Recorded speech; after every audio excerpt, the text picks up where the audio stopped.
Hello students, Markovnikov-cops addition के बाद anti Markovnikov-cops addition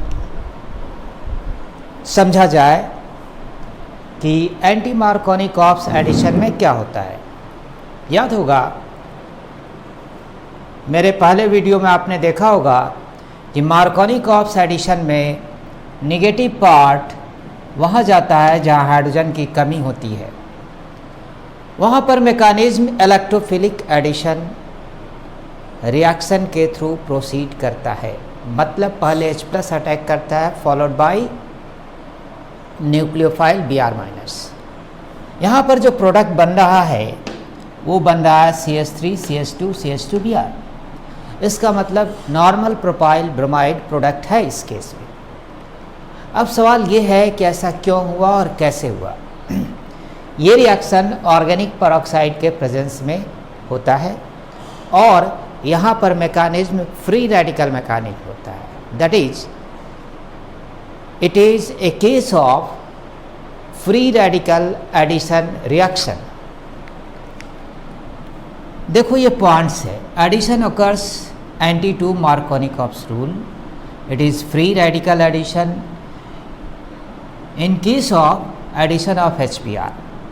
मैं in case of addition of HBr कह रहा हूँ और वो इसलिए कि इस तरह का एडिशन HBr के लिए ट्रू है, HF/HCl HI के लिए ट्रू नहीं है। वो आगे मैं लिमिटेशन में इसकी बात करूँगा। Reaction occurs through the formation of more stable reaction intermediate. Reaction more stable reaction intermediate के थ्रू प्रोसीड करेगा और वो रिएक्शन इंटरमीडिएट फ्री रेडिकल होगा। जबकि मार्कोनी-कॉप्स एडिशन में ये कार्बोकैटायन था। लिमिटेशन में है क्या? True for, it is true for HBr, it is true for HBr only, not for HF/HCl and HI। HF/HCl HI के लिए ये ट्रू नहीं है। अब रिएक्शन आप देखो कि ये N प्रोपाइल ब्रोमाइड बना।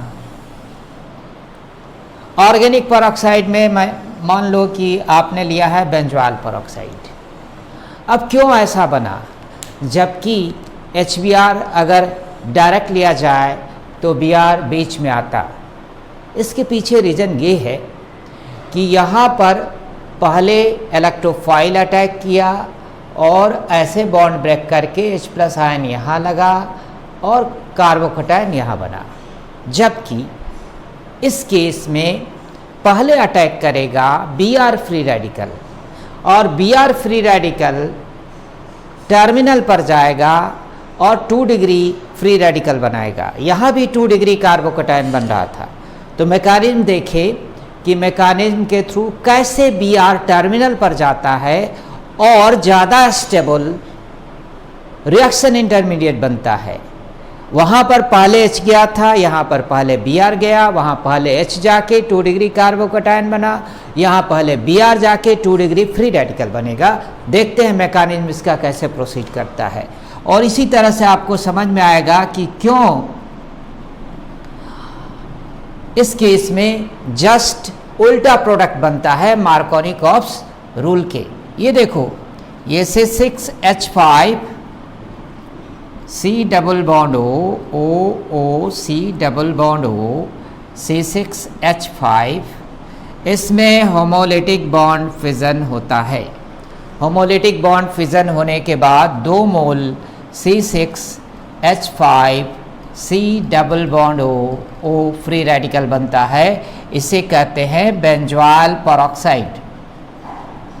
बेंजोइल पेरोक्साइड बेटे, ये बेंजोइल पेरोक्साइड जो है वो होमोलिटिक फिजन कराता है HBr को, क्योंकि ये फ्री इलेक्ट्रॉन पेयर अप होना चाहता है, अनस्टेबल है।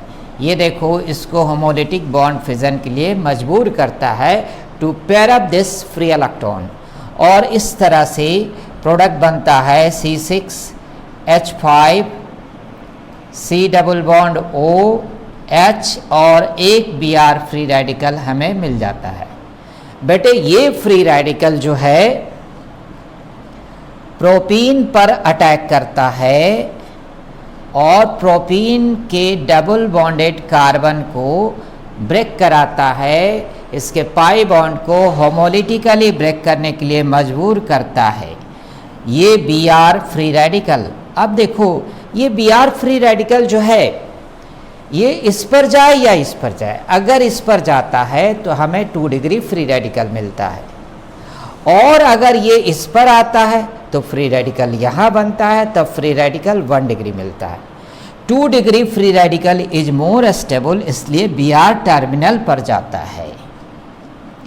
और ऐसा होने के बाद बेटे, ऐसा होने के बाद इस कार्बन के रेस्पेक्ट में एडजेसेंट कार्बन अल्फा ये भी इस कार्बन पर 3 हाइड्रोजन, इस पर 2 हाइड्रोजन, 5 अल्फा H एटम है, और हाइपर कंजुगेशन के थ्रू ये ज़्यादा स्टेबल होगा। बेटा ये 2 डिग्री कार्बोकैटायन है, 2 डिग्री फ्री रेडिकल है। ये क्या है? 2 डिग्री फ्री रेडिकल है, और कार्बोकैटायन 2 डिग्री बनता था मार्कोनी-कॉप्स एडिशन। अब ये जो हमारा 2 डिग्री फ्री रेडिकल बना, ये जो 2 डिग्री फ्री रेडिकल बना, फिर से इसने HBr को होमोलिटिकली ब्रेक करा के बॉन्ड फिजन कराया, और इस तरह से CH3 CH2 CH2 Br बन गया बेटे, और एक Br फ्री रेडिकल फ्री रह गया, जो कि फिर से रिएक्शन में भाग लेगा यहाँ से, और ये अगेन एंड अगेन होगा। ये तब तक चलेगा जब तक कि प्रोपीन या HBr में से कोई समाप्त नहीं हो जाए। इसका इम्पोर्टेंस है कि ये Br फ्री रेडिकल बना ले, और Br फ्री रेडिकल बनाने के बाद इसका काम समाप्त हो गया, और ये स्टेप्स बार बार रिपीट होंगे जब तक कि प्रोपीन या HBr में से कोई एक समाप्त नहीं हो जाए। तो बेटे ये रहा एंटी मार्कोनी-कॉप्स एडिशन, और इसके पीछे मैंने बताया कि अटैक करने वाला पहला है Br, और इसीलिए फ्री रेडिकल 2 डिग्री बना, जबकि मार्कोनी-कॉप्स में सबसे पहले अटैक करता है H+, और तब वो टर्मिनल पर जाता है और 2 डिग्री कार्बोकैटायन बनता है। बात वही है, बस अंतर यही है कि इसमें पहले Br फ्री रेडिकल अटैक करके 2 डिग्री फ्री रेडिकल बनाता है, और मार्कोनी-कॉप्स एडिशन में H+ पहले अटैक करके 2 डिग्री कार्बोकैटायन बनाता है। तो रिएक्शन, दोनों रिएक्शन के बेस में जो है वो क्या है? Reaction occurs through the formation of more stable reaction intermediate.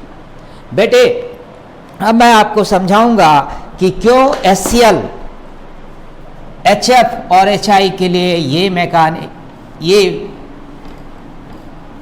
Anti Markovnikov-cops addition लागू नहीं होता। क्यों नहीं लागू होता देखते हैं ध्यान से। आप देखो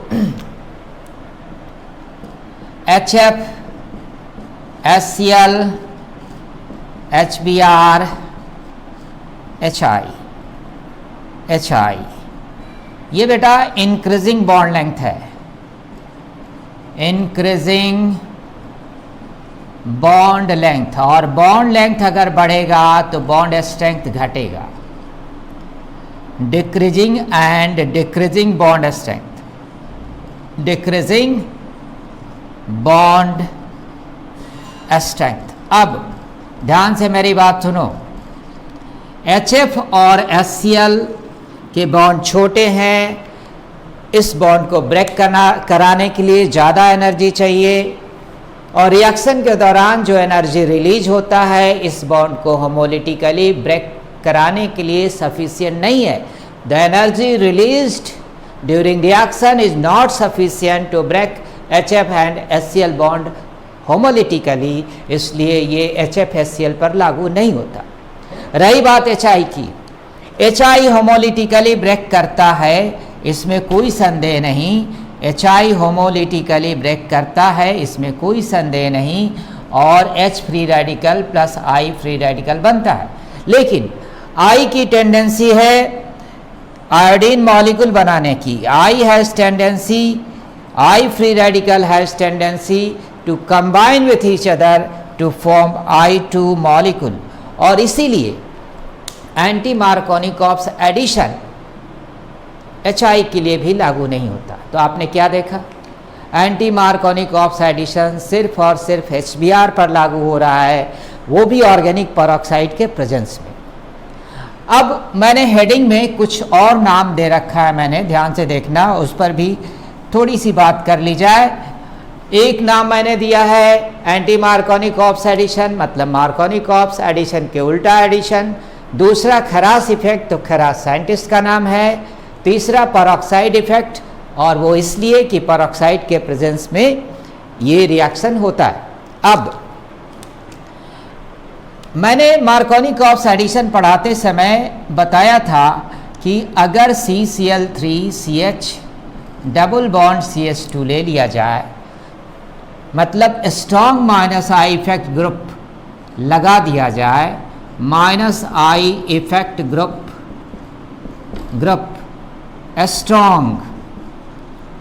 स्ट्रॉन्ग लगा दिया जाए, तो उस केस में यह जो कार्बन है ये इलेक्ट्रॉन डिफिशिएंट हो जाएगा, और तब ये बॉन्ड ऐसे ब्रेक करेगा, क्योंकि ये इलेक्ट्रॉन डिफिशिएंट है, शिफ्टिंग इस डायरेक्शन में होगा। अगर मैं इस केस में HX लेता हूँ, ये HX HCl भी हो सकता है, HBr भी हो सकता है, और HI भी हो सकता है। ध्यान से मेरी बात सुनना, HX कुछ भी हो सकता है, तब product CCl3CH double bond CH2, यहाँ पहले H प्लस जाएगा, कार्बोकटायन यहाँ बनेगा, तो पहले हमारा यहाँ H प्लस जाएगा, तो निश्चित रूप से बॉन्ड ब्रेकिंग के बाद यहाँ CH2 हो जाएगा, यहाँ पॉजिटिव चार्ज हो जाएगा। यह कार्बोकटायन ज़्यादा स्टेबल है, मोर स्टेबल है। क्यों मोर स्टेबल है बेटा, ध्यान से मेरी बात सुनना। यह कार्बोकटायन मोर स्टेबल है, और वो इसलिए कि अगर, ध्यान से मेरी बात सुनना, अगर मैं बॉन्ड ब्रेकिंग, ये देखो ये बॉन्ड ऐसे टूटेगा, अगर ये बॉन्ड ब्रेकिंग मैं इस डायरेक्शन में कराता, ध्यान से मेरी बात देखना और समझना, अगर बॉन्ड ब्रेकिंग मैं इस डायरेक्शन में कराता और तो CCl3CH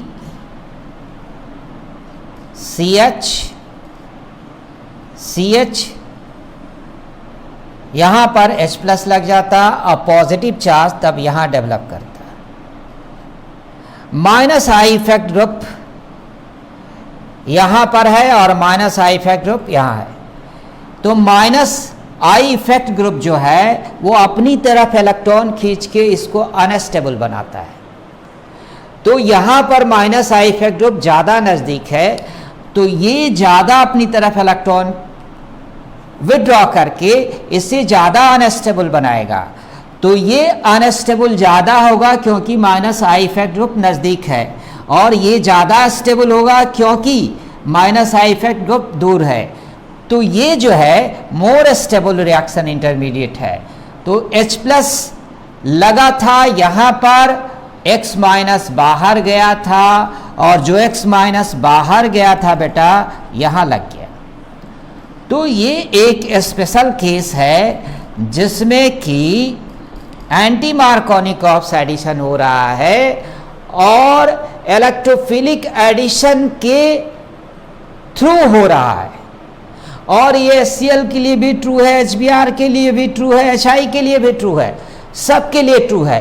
तो एंटी मार्कोनिकॉप्स एडिशन सिर्फ फ्री रेडिकल मैकेनिज्म के थ्रू होगा, नहीं, ऐसी बात सिर्फ नहीं है। ये एक्सेप्शनल केस आप देख रहे हो, एक्सेप्शनल केस आप देख रहे हो कि किस तरह से एंटी मार्कोनिकॉप्स एडिशन बिना ऑर्गेनिक पेरोक्साइड के सबके लिए लागू हो सकता है। ये बेटा अनस्टेबल है, इसलिए ये रूट जो है, ये रूट सही नहीं है। This route is wrong route for the addition. क्योंकि कॉन्सेप्ट क्या है, हर बार एक ही कॉन्सेप्ट लागू होगा कि reaction occurs through the formation of more stable reaction intermediate.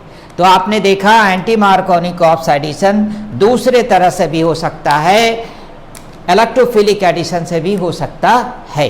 अब एक और केस मैं आपको बताऊंगा जिसमें वाटर का एडिशन होगा। वाटर में नॉर्मली आप कंसीडर करोगे कि H+ और OH- है, और वाटर अगर ऐड होगा तो प्रोपीन में, अगर वाटर प्रोपीन में ऐड होगा तो क्या होगा, निश्चित रूप से अगर सिंपल वाटर या एसिडिक मीडियम में वाटर ऐड कराते हो तो H- यहाँ आएगा, H+ यहाँ आएगा। बट अगर आपने B2S6 के प्रेजेंस में रिएक्शन कराया followed by treatment with H2O2 hydrogen peroxide in alkaline medium OH-, तो बेटे प्रोडक्ट जो बनेगा इसमें फाइनली वाटर का एडिशन होगा और OH यहाँ आएगा। और अगर OH यहाँ आता है तो ये भी AMA है, एंटी मार्कोनिकॉप्स एडिशन का एग्जाम्पल है। फाइनली इसमें वाटर ऐड हुआ है और एंटी-2 मार्कोनिकॉप्स एडिशन हुआ है। मैं आपको बताना चाहूँगा कि इस रिएक्शन का मैकेनिज्म भी समझा जा सकता है जो प्रोसीड करता है मॉलिक्यूलर एडिशन के थ्रू। बट बेटे इसे समझने के लिए, इसके मैकेनिज्म को जानने के लिए मेरा अगला वीडियो आपको देखना होगा, addition of water in case of alkene, उसमें क्या क्या कंडीशन हो सकते हैं। तो ये रहा आपका एंटी मार्कोनिकॉप्स एडिशन।